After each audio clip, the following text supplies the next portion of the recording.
Om Swastiastu. Selamat pagi Bapak Ibu dosen. Perkenalkan, nama saya Dewa Ayu Risma Windiani. Saya salah satu mahasiswa PPG Angkatan 4 Universitas Widya Dharma Klaten. Hari ini Senin tanggal 6 Desember tahun 2021, saya akan membuat video pembelajaran dengan tema Lembaga Negara Republik Indonesia menurut Undang-Undang Dasar tahun 1945 dengan menggunakan modal luring. Terima kasih.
Dosano Mengajari.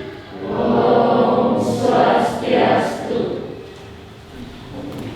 Baik anak-anak, sebelum kita memulai pelajaran kita pada pagi hari ini, silakan untuk ketua kelas J dipimpin doanya. Sebelum memulai pelajaran hari ini, alangkah baiknya kita berdoa menurut agama dan kepercayaan masing-masing. Berdoa mulai. Doa selesai.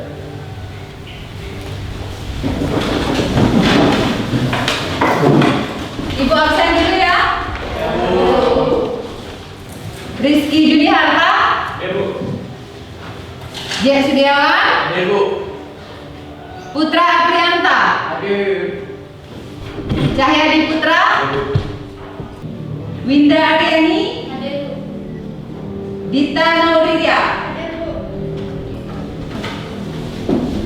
Baik, selamat pagi anak-anak. Bagaimana kabar kalian hari ini? Baik. Sudah pada makan semuanya? Sudah. Sudah siap belajar hari ini? Sudah. Buku paketnya dibawa enggak? Bawa. Buku tulis? Bawa. Bolpoin? Bawa. Nah, jadi bagi kalian yang membawa handphone, karena keperluan belajar kita itu pasti membutuhkan internet. Nah, bagi kalian yang membawa handphone itu silakan di silent dulu handphonenya dan bisa ditaruh di atas meja. Siapa tahu nanti ada materi yang sumbernya bisa kalian cari di internet ya. Silakan di silent dulu, kemudian ditaruh di atas meja. Sudah? Sudah? Sudah, Bu. Oke, siap belajar semuanya? Siap. Masih fresh dan masih segar semuanya. Baik, kalau kalian sudah siap belajar, masih ingat pelajaran kita minggu lalu sampai di bab mana? Bab 3. Bab 3. Poin berapa? A, B, C, atau D? Yang poin mana? Yang A. Yang A? A dan B. Yang A. A poinnya apa aja? Suprastruktur dan infrastruktur politik. Iya. Jadi minggu lalu itu kita sudah belajar mengenai suprastruktur politik dan infrastruktur politik. Nah, seperti yang kalian ketahui, kalau suprastruktur itu adalah mesin politik resmi Indonesia. Ya. Kemudian ibu ingin tanyakan, apakah kalian benar masih ingat materi minggu lalu? Ada yang masih ingat bagian dari infrastruktur politik? Ya, Bu. Ya, silakan cek. Yang pertama partai politik, yang kedua kelompok kepentingan, dan yang ketiga kelompok penekan, dan keempat media komunikasi politik. Ya, betul. Ada yang bisa memberikan contoh partai politik? Ada yang tergabung dalam partai politik di sini? Ada? Tidak? Ya. Ada yang ikut ormas?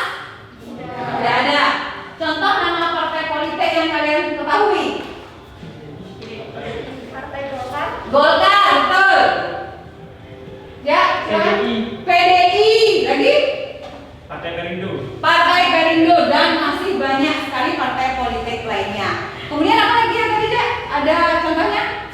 Kelompok kepentingan. Kelompok kepentingan lagi tadi? Yang Media kelompok- komunikasi ya? Ya, media. Kalau media komunikasi nak, ada apa nggak contohnya seperti apa?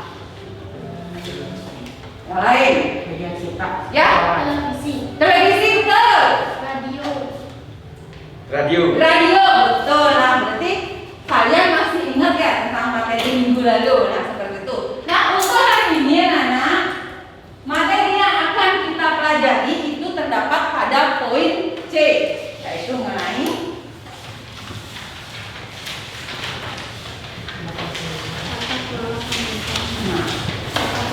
bukan poin B, maaf. Poin B itu materinya adalah masih di bab 3, yaitu lembaga-lembaga negara menurut Undang-Undang Dasar NRI tahun 1945. Sudah baca belum materinya? Sudah? Benar? Oke, bagus. Jadi dengan kalian sudah membaca materi pada bab 3 ini, Ibu harapkan kalian lebih memahami apa itu lembaga negara, yang mana namanya lembaga negara, sehingga nantinya kalian bisa membedakan, oh tugas lembaga negara ini seperti ini, tugas lembaga negara ini seperti ini, seperti itu ya. Nah, kita lanjutkan anak-anak.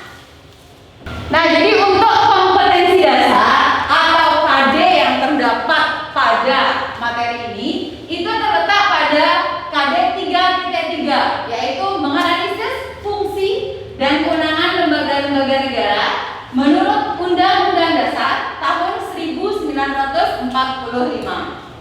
Kemudian indikatornya atau IPK-nya, indikator pencapaian kompetensi, itu terdapat di 3.11, yaitu menelaah pengertian lembaga negara Republik Indonesia menurut Undang-Undang Dasar tahun 1945. Kemudian 3.1.2, yaitu mengkategorikan macam-macam fungsi kewenangan lembaga-lembaga negara Republik Indonesia menurut Undang-Undang Dasar tahun 1945.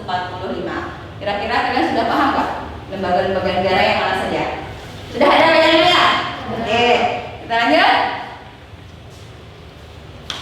Nah, kemudian untuk tujuan pembelajarannya, jadi melalui pembelajaran dengan discovery learning, anak-anak peserta didik atau kalian sendiri itu diharapkan dapat yang pertama menelaah pengertian lembaga negara Republik Indonesia menurut Undang-Undang Dasar tahun 1945. Yang kedua, mengkategorikan macam-macam lembaga negara Republik Indonesia menurut Undang-Undang Dasar tahun 1945. Nah, jadi untuk model pembelajarannya hari ini Ibu menerapkan model pembelajaran discovery learning. Ini mungkin masih asing bagi kalian ya. Jadi model pembelajaran discovery learning ini adalah peserta didik atau kalian sendiri itu terlibat langsung dalam kegiatan belajar mengajar. Seperti nanti misalnya kita akan melaksanakan diskusi, kalian terlibat langsung mencari solusi, kemudian mempresentasikan, menjawab apa pertanyaan yang diberikan oleh temannya, kemudian sehingga kalian mampu menemukan suatu konsep atau teori yang sedang dipelajari. Jadi ini adalah model yang akan kita terapkan hari ini. Kemudian untuk penilaiannya Ibu mengambil 3 aspek. Yang pertama itu adalah pengetahuan, yang kedua adalah penilaian keterampilan, dan yang ketiga adalah penilaian spiritual dan sikap sosial. Nah, untuk pengetahuan, ini penilaian yang pertama. Penilaian pengetahuan itu Ibu ambil dari bagaimana cara kalian menjawab setiap pertanyaan yang diberikan oleh Ibu sendiri atau menjawab setiap pertanyaan pada saat diskusi. Kemudian cara yang kedua, penilaiannya keterampilan, itu diambil dari sebagaimana kalian menguasai materi diskusi dan bagaimana cara kalian mempresentasikan hasil diskusi. Kemudian yang sikap yang ketiga, sikap spiritual dan sikap sosial, itu nilainya Ibu ambil dari keseharian kalian di sekolah. Paham ya kalian penilaian? Masih semangat? Sip. Di sini sekarang ada video anak. Silakan disimak video nanti Ibu akan memberikan pertanyaan terkait dengan video ini. 19 Mei 1998 menjadi hari bersejarah untuk Indonesia. Pada hari ini 23 tahun yang lalu, puluhan ribu mahasiswa menduduki gedung DPR MPR. Para mahasiswa memenuhi halaman hingga keluar gedung DPR. Aksi ini menjadi demonstrasi terbesar yang pernah dilakukan mahasiswa selama 30 tahun terakhir di gedung DPR MPR. Demo mahasiswa di gedung DPR ini adalah rangkaian dari unjuk rasa besar dengan tuntutan reformasi meminta Presiden Soeharto untuk mundur dari jabatannya dan dilaksanakannya sidang istimewa MPR. Hingga akhirnya Presiden Soeharto menyatakan mundur pada 21 Mei 1998. Agenda pertama reformasi yakni mundurnya Soeharto terpenuhi. Baik, sudah. Jadi tragedi dari mahasiswa yang berdemo sepanjang sejarah Indonesia yang terbesar terjadi tahun 1998. Nah, pertanyaan Ibu, apa kaitan video yang tadi dengan materi kita hari ini? Saya Bu, kita Bu. Coba Audita tadi duluan ya, silakan Dita. Seingat saya, Ibu dulu pernah menceritakan bahwa setelah Soeharto turun dari jabatannya tahun 1998, terjadi perubahan besar-besaran terhadap sistem kepolitikan Indonesia. Salah satunya dengan mengamandemen Undang-Undang Dasar 1945. Nah, dan dari sanalah terjadinya perubahan terhadap lembaga negara di Indonesia. Bagus sekali jawaban dari Dita, silakan diberikan aplaus. Nah, dari video yang sudah ditayangkan tadi itu, apa kaitnya dengan materi hari ini? Itu jelas sekali anak-anak. Dari sanalah asal mula terjadinya pertama kali amandemen Undang-Undang 1945. Pada peta konsep materi yang akan kita pelajari hari ini, yaitu lembaga-lembaga negara menurut Undang-Undang Dasar tahun 1945, di mana materi pertama yang akan kita pelajari yaitu mengenai pengertian lembaga negara menurut Undang-Undang Dasar tahun 1945. Kemudian yang kedua, perbedaan lembaga negara sesudah dan sebelum diamandemen. Kemudian yang ketiga, lembaga-lembaga negara Republik Indonesia menurut Undang-Undang Dasar Negara Republik Indonesia tahun 1945. Kita akan melangkah ke pengertian lembaga negara terlebih dahulu. Pengertian lembaga negara itu apa? Ya, yang tahu? Oh, Rizky, ya silakan Rizky. Apa itu lembaga negara? Lembaga negara adalah lembaga yang dibentuk berdasarkan Undang-Undang Dasar 1945. Bagus jawabannya. Jadi lembaga negara di sini adalah lembaga yang dibentuk berdasarkan Undang-Undang Dasar 1945. Nah, jadi lembaga negara itu adalah institusi yang dibentuk berdasarkan Undang-Undang Dasar 1945, undang-undang, dan memiliki sistem khusus. Jadi lembaga itu dirancang memiliki sistem khusus untuk pembangunan negara.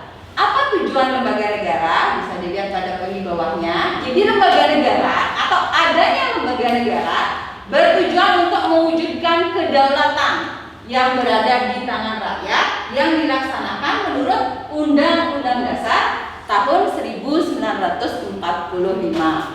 Oke, yang kedua. Nah, ada gambar di sini. Coba disimak gambarnya terlebih dahulu. Jack, jangan bengong, Jack. Ngantuk, Jack? Enggak kan? Enggak. Paling depan soalnya dia nggak ada yang diajak ngobrol, jadi dia ke depan. Nanti lama-lama ngantuk dia. Nggak ngantuk kan ya, Jack ya? Ngantuk. Oke. Ini adalah bagan susunan lembaga negara Republik Indonesia. Yang di atas itu adalah sebelum diamandemen. Yang di bawah itu setelah diamandemen. Silakan kalian perhatikan beberapa detik. Ada yang bisa menemukan perbedaan susunan lembaga negara RI sebelum dan sesudah diamandemen? Coba. Ya, Dian dulu. Jadi perbedaan dari dua bagian tersebut adalah lembaga lembaga negara setelah diamandemen dan sebelum diamandemen. Sebelum amandemen, MPR adalah lembaga tertinggi negara. Dan setelah amandemen, MPR bukan lagi lembaga tertinggi negara. Sebelum amandemen, Presiden dipilih oleh MPR dan dapat dipilih ulang tanpa batas. Dan setelah amandemen, Presiden dipilih oleh rakyat dan dapat dipilihnya hanya untuk 2 masa jabatan. Terima kasih. Oke, baik, bagus sekali jawaban dari Dian tadi. Beri tepuk tangan teman-teman. Nah, tadi jawabannya sudah bagus ya anak ya, tapi kurang lengkap. Ya, ada yang ingin menambahkan nggak apa perbedaannya? Ini kira-kira keduanya jawaban ini banyak. Kamu udah duluan, cowok. Izin menambahkan perbedaan lembaga negara sebelum dan sesudah amandemen. Ya. Sebelum amandemen, lembaga legislatif terdiri dari DPR, Dewan Perwakilan Rakyat saja. Setelah amandemen, lembaga legislatif terdiri dari DPR dan DPD. Sebelum amandemen, lembaga yudikatif dari MA atau Mahkamah Agung saja. Setelah amandemen, lembaga yudikatif terdiri dari MA dan MK atau disebut dengan Mahkamah Agung Konstitusi. Ya, itu tadi. Benar tadi jawabannya. Ini kalau digabungkan dengan jawaban punya Dian, itu jadi sempurna. Tepuk tangan untuk di sini Ibu akan jelaskan sedikit mengenai perbedaannya. Itu kalau sudah digabung jawabannya itu benar sekali anak-anak. Nah, jadi perbedaannya kelihatan paling pertama itu terletak pada di sini anak. Dan di bawahnya. Kalau di sini lembaga tertinggi itu MPR. Di bawahnya ada Undang-Undang Dasar 45. Nah, setelah diamandemen, MPR ini bukan lagi menjadi lembaga tertinggi, tapi lembaga tinggi. Yang tertingginya itu adalah Undang-Undang Dasar 1945. Itu setelah diamandemen. Kemudian dari kedua lembaga ini, yang paling mencolok itu adalah perubahan yang terdapat pada pasal 7, di mana sebelum diamandemen pada pasal 7 tidak mencantumkan bahwa presiden itu boleh menjabat berapa tahun. Makanya pada saat itu Soeharto bisa menjabat sampai 32 tahun anak-anak. Bayangkan, dari muda umurnya sampai kakek-kakek bisa menjadi presiden. Nah, tapi setelah diamandemen, Undang-Undang Dasar itu diamandemen, khususnya pasal 7, itu kedudukan presiden atau seseorang yang menjabat sebagai presiden itu dibatasi hanya 2 kali masa jabatan, seperti itu. Kemudian perbedaan yang kedua itu terdapat pada lembaga yudikatif, seperti yang dikatakan oleh Aprianta tadi. Kalau pada sebelum amandemen, lembaga yudikatif itu hanya ada satu, MA. Apa itu MA? Ya. Kemudian setelah diamandemen, lembaga yudikatif ada 3. MK apa? Mahkamah Konstitusi. Ya. Kemudian KY Komisi ya, Judisial. betul sekali. Kemudian BPK masih. Kemudian kalau di sini tertingginya kan MPR. Kalau di sini MPR, DPD, DPR. Dia ke semua lembaga ini mempunyai kedudukan yang sejajar, kecuali BPK dan lembaga yudikatif itu kedudukannya independen. Artinya tidak boleh ada campur tangan lembaga negara lain. Oke, nah sekarang kita beralih ke lembaga negara menurut Undang-Undang Dasar 1945, yang mana termasuk lembaga negara. Presiden. Oke, presiden. Nah, MPR betul lagi. DPR lagi. MK, BPK, MA, KY. Nah, ini yang termasuk dalam lembaga negara. Ada MPR, DPR, Presiden, BPK, kemudian ada Mahkamah Agung, Konstitusi, Komisi, dan DPD. Baik, nah ini merupakan lembaga-lembaga negara Republik Indonesia dan yang termasuk dalam suprastruktur politik Indonesia. Inilah sistem politik resmi anak-anak. Kedelapan lembaga inilah yang menjalankan sistem pemerintahan di Indonesia. Kita lanjutkan anak-anak ke slide berikutnya. Nah, kita sudah sampai di diskusi kelompok. Kemarin Ibu sudah membagi kalian ke dalam, karena jumlah kalian 14, sudah bagikan kalian ke 3 kelompok ya anak ya. Nanti silakan kalian duduk per kelompok. Ibu sudah tentukan kelompoknya. Nah, perhatikan sebentar anak. Untuk sumber pembelajarannya atau materinya silakan diperhatikan dulu. Kalian bisa mencari di buku paket halaman 82. Bawa buku paket semuanya? Ya. Dan kemudian bisa kalian cari di link media pembelajaran. Sekarang Ibu akan share link tersebut ke grup WA kelas kita. Kalian bisa buka linknya dari sana dan mencari materinya dari sana.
Baik, terima kasih atas waktu yang diberikan kepada kelompok kami. Di sini saya akan mewakilkan hasil presentasi dari kelompok kami dengan pertanyaan: jelaskan landasan hukum lembaga negara di Indonesia. Dan hasil diskusi dari kelompok kami ialah: secara umum landasan hukum lembaga negara Indonesia adalah Undang-Undang Dasar 1945. Secara khusus landasan hukum negara Indonesia adalah pasal-pasal yang terdapat dalam Undang-Undang 1945 sesuai dengan nama lembaga negaranya. Sekian presentasi dari kelompok kami. Jika ada salah kata mohon dimaafkan. Makasih. Baik, kita beri aplaus untuk kelompok 1. Jawabannya sudah bagus. Kelompok 2 atau kelompok 3 ingin bertanya, menanggapi, persilakan. Kelompok mana ya? Kelompok 2. Ya, sekarang kelompok 2. Bisa lebih spesifik lagi mengenai hukumannya. Misalnya, contohnya seperti pasal berapa? Maksud pertanyaan Mama Prianta bisa lebih spesifik lagi, terdapat dalam pasal berapa itu ya? Ya, seperti itu. Siapa yang ingin presentasi? Sudah nih, saya jawabnya. Sudah, oh ya, silakan. Kamu presentasi duluan? Ya. Silakan kelompok 2, dengarkan jawaban hasil diskusi kelompok 1. Baik, terima kasih atas waktunya. Di sini saya dari kelompok 1 akan menjawab pertanyaan dari kelompok 2. Yang pertama ada Majelis Musyawarah Rakyat terdapat pada bab 2. Yang kedua ada Presiden dan Wakil Presiden terdapat pada bab 3 pasal 4. Yang ketiga ada Kementerian Negara pada bab 5 pasal 17. Yang keempat ada Pemerintah Daerah Provinsi, Kabupaten dan atau Kota pada bab 6 pasal 18 ayat 1. Yang kelima ada Dewan Perwakilan Rakyat Daerah Provinsi, Kabupaten atau Kota pada bab 6 pasal 18 ayat 3. Bagaimana? Kelompok 2? Paham? Paham mengenai pasalnya? Oke, baik. Masih ada pertanyaan dari kelompok 2? Apa ya? Gimana kelompok 3? Sudah, dari tadi bilang mereka kayaknya. Ya, silakan. Kelompok 1 itu ada pertanyaan katanya lagi dari kelompok 3. Dari kelompok 3 ini bertanya, menurut kelompok 1, Tentara Nasional itu merupakan lembaga negara juga? Ada pertanyaan bagus. Tadi kayaknya kalau nggak salah perintahnya kamu menyebutkan ada Tentara Nasional ya. Apakah itu termasuk lembaga negara juga? Nah, bagus pertanyaan dari kelompok 3 ini. Silakan. Baik, terima kasih atas pertanyaannya. Jawaban dari Pertanyaan kelompok 3 adalah ya termasuk di dalamnya. Oh, berarti kalau menurut kelompok 1, tentara nasional itu termasuk ke dalam lembaga negara, seperti itu? Ya. Gimana? Kelompok 2, 3? Oh, menyangga katanya. Kita akan dengarkan. Ya. Setahu kami, tentara nasional dan kepolisian bukan lembaga negara melainkan alat negara. Hal itu berdasarkan pasal 30 UUD RI 1945. Lebih jelasnya kalian bisa cari di internet. Ya. Ya, di sini Ibu ingin meluruskan sedikit anak ya. Tadi maunya kalau tidak ada yang bertanya, itu yang bertanya ternyata sudah ditanya oleh kelompok 3. Jadi sebenarnya kelompok 1, tentara nasional itu tidak termasuk di dalam lembaga negara. Lembaga negara kan sudah seperti yang dijelaskan tadi itu ada 8. Kalau tentara nasional itu termasuk apa tadi? Iya, alat negara, terdapat dalam pasal 30. Nanti tolong dikoreksi hasilnya ya. Oke? Ada mau menyanggah lagi? Tidak? Pas? Sudah selesai? Oke, mari kita berikan tepuk tangan untuk kelompok 1. Silakan yang kelompok 1 sudah berhasil menyelesaikan diskusinya. Silakan kembali ke tempatnya. Kita lanjut pada kelompok 2. Bagaimana kelompok 2 sudah siap? Ya, silakan kelompok 2. Ya, silakan dimulai kelompok 2. Baik, selamat pagi teman-teman. Saya Purnami, perwakilan dari kelompok 2. Ingin menjawab ingin mempresentasikan soal yang sudah diberikan. Kategorikanlah tugas dan wewenang MPR, DPR, Presiden, dan DPD. Tugas dan wewenang MPR yang pertama mengubah dan menetapkan Undang-Undang Dasar. Yang kedua melantik Presiden dan Wakil Presiden. Yang tugas dan wewenang DPR membentuk undang-undang yang dibahas bersama dengan Presiden untuk mendapatkan persetujuan bersama. Yang kedua membahas dan memberi persetujuan peraturan pemerintah pengganti undang-undang. Nah, bukan cuma itu aja nih teman-teman, tugas dan wewenang dari lembaga negara. Ada juga tugas dan wewenang presiden. Yang pertama, sebagai kepala negara dan kepala pemerintahan. Yang kedua, menetapkan peraturan perpu dalam kepentingan yang memaksa. Dan tidak lupa juga ada tugas dan wewenang DPD. Yang pertama, membentuk perda bersama bupati. Yang kedua, membahas dan memberikan persetujuan raperda mengenai APBD yang diajukan oleh bupati. Jadi itu dia presentasi yang bisa kami berikan hari ini. Semoga bermanfaat bagi semuanya. Selanjutnya kami akan membuka sesi tanya jawab. Apakah ada yang ingin bertanya? Oke, gimana? Ada yang ingin bertanya? Sebelumnya kita berikan tepuk tangan dulu untuk kelompok 2. Hasil presentasinya bagus, lengkap. Bagaimana dari kalian? Ada yang ingin bertanya atau ada yang ingin menyanggah seperti kelompok 3 tadi? Ada yang ingin bertanya? Oh, ya silakan. Izin bertanya, Bu. Ya. Dalam poin 2 dijelaskan tugas dan wewenang Presiden adalah menetapkan perpu dalam kegiatan yang memaksa. Bisa dijelaskan lebih jelas maksud kepentingan atau kegentingan memaksa itu yang seperti apa? Baik, saya dari kelompok 2 ingin menjawab pertanyaan dari kelompok 1. Jadi, peraturan pemerintahan pengganti undang-undang atau Perpu disebut dalam pasal 22 ayat 1 Undang-Undang Dasar 1945. Dalam hal kepentingan yang memaksa, Presiden berhak menetapkan peraturan pemerintah pengganti undang-undang. Apa itu kepentingan memaksa? Nah, dalam penjelasannya, pasal 22 Undang-Undang Dasar 1945 sebelum perubahan, kepentingan yang memaksa dapat diartikan sebagai negara dalam keadaan darurat atau bahaya, misalnya perang. Terima kasih.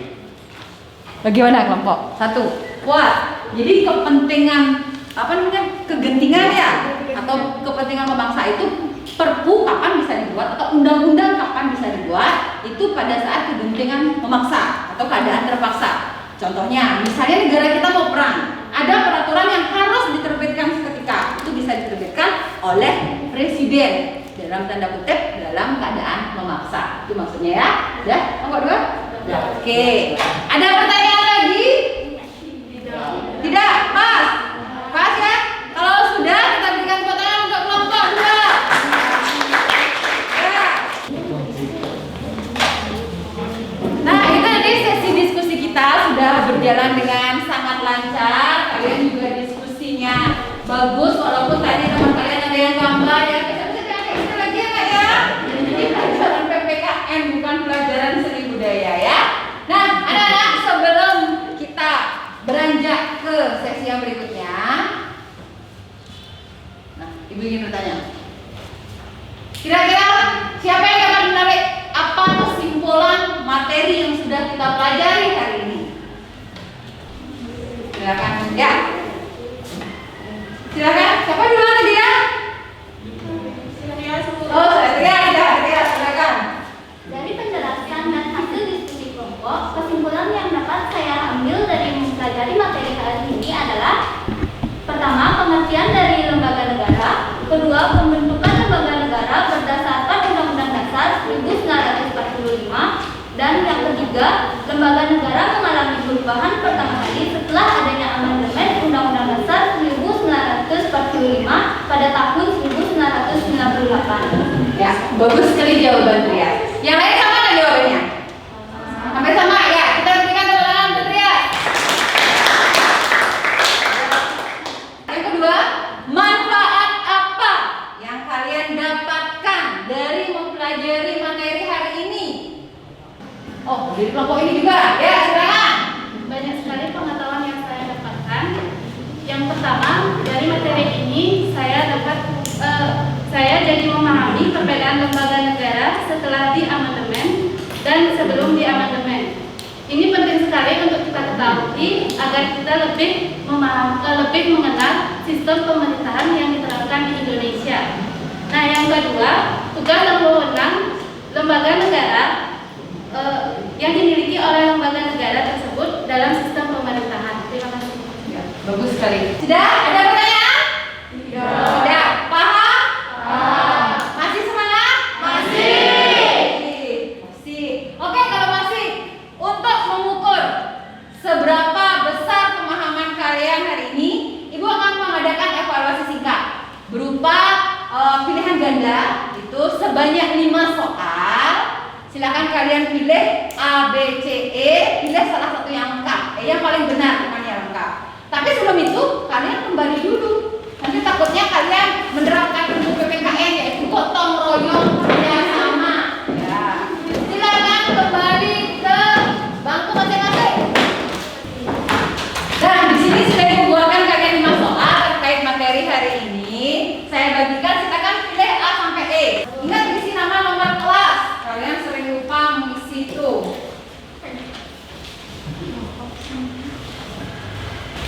Soalnya ada 5. Nah, bukunya tolong ditutup dulu dong. Ya, kalau lihat buku ya sama aja. Coba ditutup. Oke, ya boleh taruh di bawah.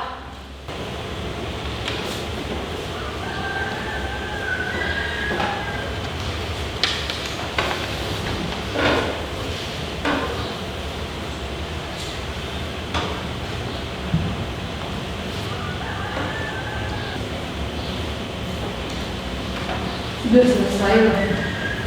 Sudah yakin jawabannya? Oke, saya dikumpulkan. Siapa lagi? Oh, ternyata sudah banyak yang selesai nih. Sudah semua? Oke. Sudah lengkap kan diisi nama? Sudah. Nah, untuk bekal kalian di rumah, anak-anak, saya kasih kalian bekal ya. Silakan isi RKPD. Kalian masing-masing sudah buat RKPD ya? Sudah? Sudah. Itu pada halaman 15 poin A. Itu terdapat soal pilihan ganda. Kerjakan pada kertas double folio. Tahu kertas double folio? Tahu. Ya. Kemudian dikumpulkan besok paling lambat pukul 12.30. Tidak ada tawar-menawar di antara kita. Oke? Siap anak? Siap. Baik, karena pelajaran kita sudah selesai hari ini, silakan dirapikan, dimasukkan bukunya. Dan ingat untuk minggu depan anak-anak, minggu depan itu kita masih ada di ya, di poin C. Poin C apa materinya? Ayo dilihat dulu. Kalau sudah mau pulang agak buru-buru masuk ini ya. Poin C apa? Bab 3. Ya, tata kelola pemerintahan yang baik. Setelah selesai membuat pekerjaan rumah tadi, silakan dibaca-baca yang poin C. Jangan sampai ada yang ketinggalan. Periksa juga kolom meja kalian. Nah, baik anak, karena pelajaran hari ini sudah berjalan dengan sangat lancar, mari kita berdoa untuk mengakhiri pelajaran hari ini. Dipimpin kembali oleh ketua kelas kalian. Silakan Jack.